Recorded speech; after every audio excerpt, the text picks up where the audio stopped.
นังทินนี้ยังมีความหมายจากไปอายบอกเคยลืมคำมันลานหินแคมฟังสองเราเคยคู่เคียงกันอยู่ไกลอายยังฝันคิดถึงน้องนางมิวา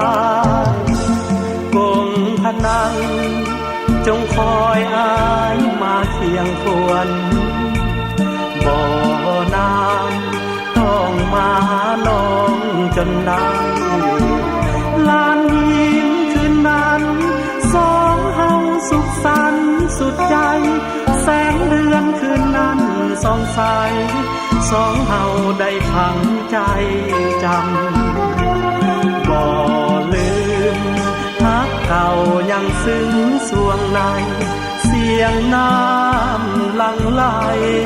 เปรียบเหมือนฮักเขาซึ้งซ้ำแทนเสียงจากใจ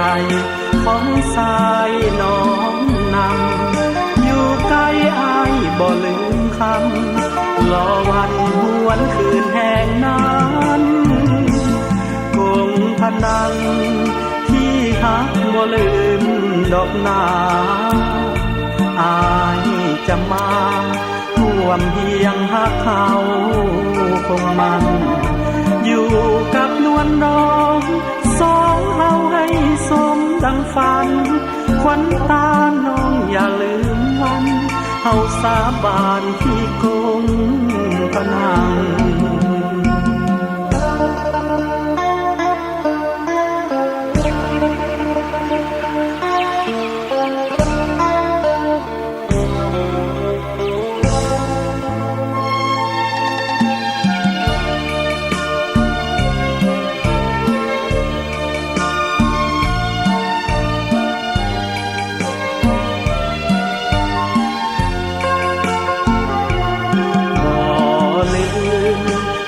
เก่ายังซึ้งสวงในเสียงน้ำหลั่งไหลเปรียบเหมือนฮักเขาซึ้งซ้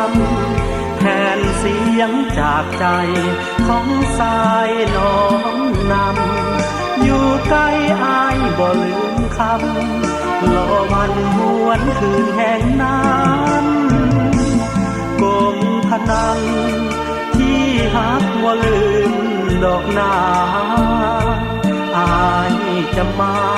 ร่วมเพียงฮักเขาคงมันอยู่กับนวลน้องสองเฮาให้สมดังฝันขวัญตาน้องอย่าลืมวันเฮาสาบานที่คงพนัง